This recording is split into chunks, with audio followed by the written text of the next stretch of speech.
Hello friends, welcome back to my another videos. अभी तो कह रहे हैं चलो चलते तो हैं। अभी आप देख वो सकते होगा तो हैं, बस ही तो करेंगे। हम जा रहे हैं फतेहपुर सीकरी, और जिसके लिए हम पहुंच गए हैं ईदगाह बस स्टैंड। और वहां से लिया हमने उत्तर प्रदेश रोडवेज, जो कि थी 59 रुपीज़ का टिकट था हमारा। और मतलब एक लोग का 59 रुपीज़ का। और हम निकल गए फतेहपुर सीकरी के लिए। तो रास्ते में कुछ कुछ ये सारी चीज़ें हैं, आप देख सकते हैं। घर से होते हुए जो है हम जाएंगे, और करीब शाम के बज रहे थे 3 साढ़े 3, और हम 4 बजे तक वहाँ पहुँच जाएंगे। 1 घंटा, मात्र 1 घंटा लगता है। और ये है फतेहपुर सीकरी। अब ये गेट जो है, ये उसका एंट्रेंस गेट है।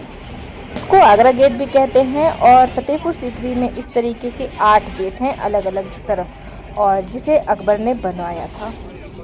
तो बस चलिए, इसी गेट से होते हुए हम चलते हैं अंदर की ओर, मतलब अंदर शहर की ओर। और देखते हैं कि वहाँ क्या क्या है और कैसे है।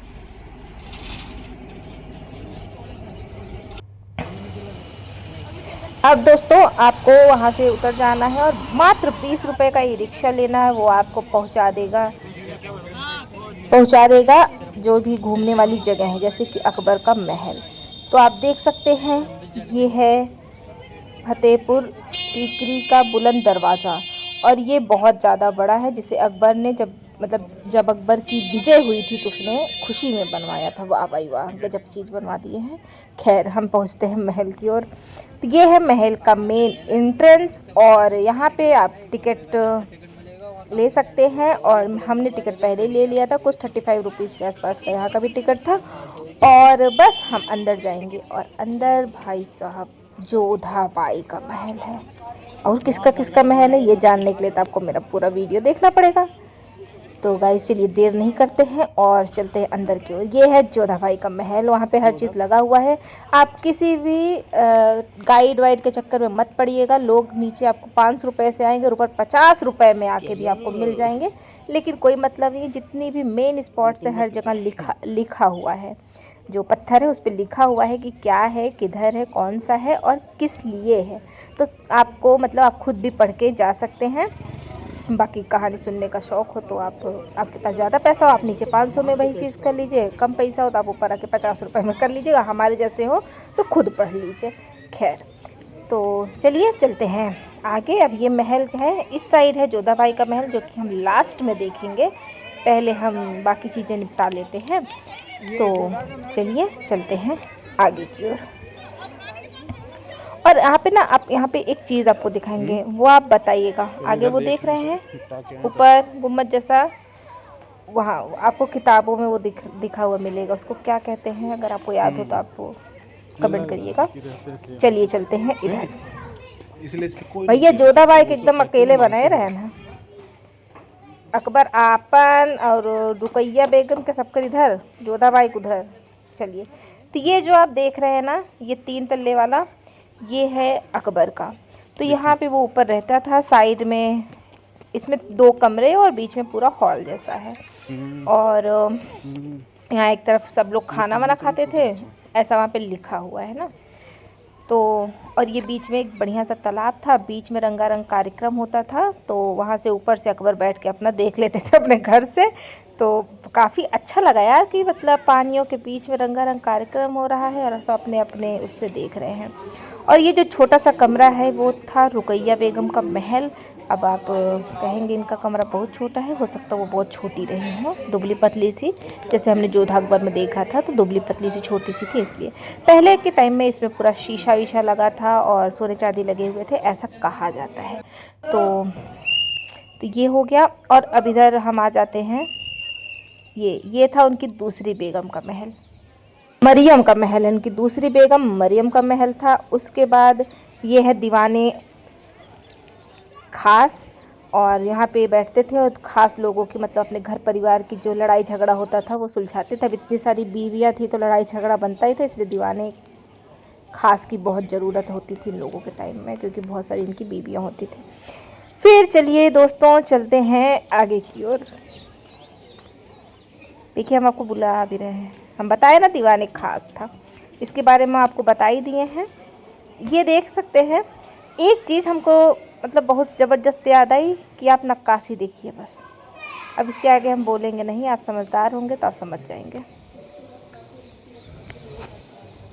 फिर भैया चारों तरफ दरवाज़ा है, आप एक तरफ से जाइए दूसरी तरफ से निकल जाइए, ठीक है।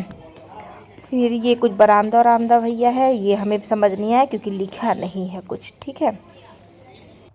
फिर आते हैं ये बाहर, ये था भैया दीवाने आम। ये मेंटेन है। देख रहे हैं आम जनता के लिए बहुत चीज़ें हैं इनके पास, बहुत बढ़िया सजावट हुई है। खैर तो ये है कि राजा जी को धूप ना लगे, राजा जी किनारे किनारे उनके आदमी खड़े रहे, पीछे से वो घुस जाएंगे, उनके महल से डायरेक्ट रास्ता है।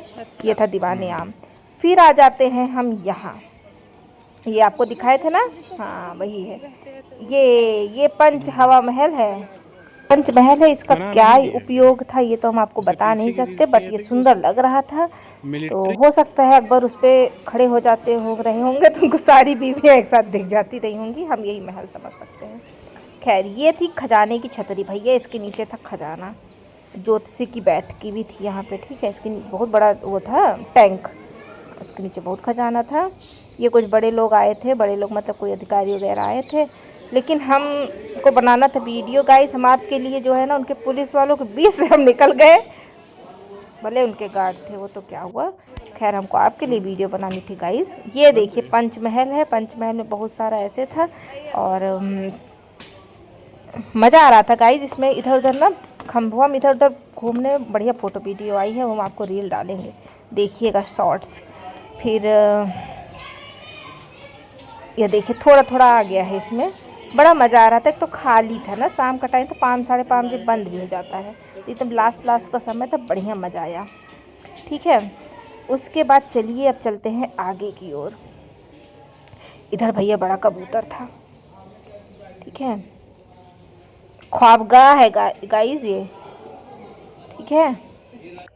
वही जो बता नहीं रहे थे आपको, इसमें 2 कमरे थे। अब ये है जोधाबाई की रसोई, क्योंकि जोधाबाई प्योर वेजिटेरियन थी भैया, तो वो अपनी रसोई अलग बनाई थी, उसी में खाती थी। अभी इसमें बदबू आ रही थी इसलिए हम ज़्यादा उसमें झाके ताके नहीं, ठीक है। तो जोधाबाई की है रसोई, जहाँ जोधाबाई बनाती थी खाना, अपना खाना वो स्वयं बनाती थी, ऐसा लोग कहते हैं। और क्योंकि वो वेजिटेरियन थी तो अपना रसोई भी अलग कर ली थी, अच्छी बात है। खैर चलिए आगे बढ़ते हैं। फिर गाइस अब देखिए, अब जोधाबाई एक रसोई देख लिए तो जोधाबाई एक महल भी देख लें। यहाँ मेरा फ़ोन क्यों इतना लवर कर रहा है हम भी समझ नहीं पा रहे हैं। खैर जोधाबाई के महल तक पहुँचने का रास्ता वैसे तो था बहुत सपाट और बहुत समतल था, लेकिन ये ऊबड़ खाबड़ भूकंप जैसा आ गया। खैर गाइस पहुँच गए जोधाबाई के महल में हम, ठीक है। और ये है जोधाबाई का महल गाइस, गजब हालत है। राजा अपने लिए एक कमरा बनवाए थे, माना 3 तल्ले का था क्या से। जोधाबाई के लिए भैया पूरा एक महल था।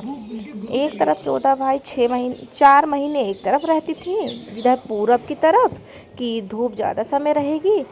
और गाइस 6 महीने वो रहती थी, नहीं हाँ 6 4 10 2 महीने वो कहाँ रहते थे भगवान जाने, 6 महीने राहत रही ना पश्चिम की तरफ।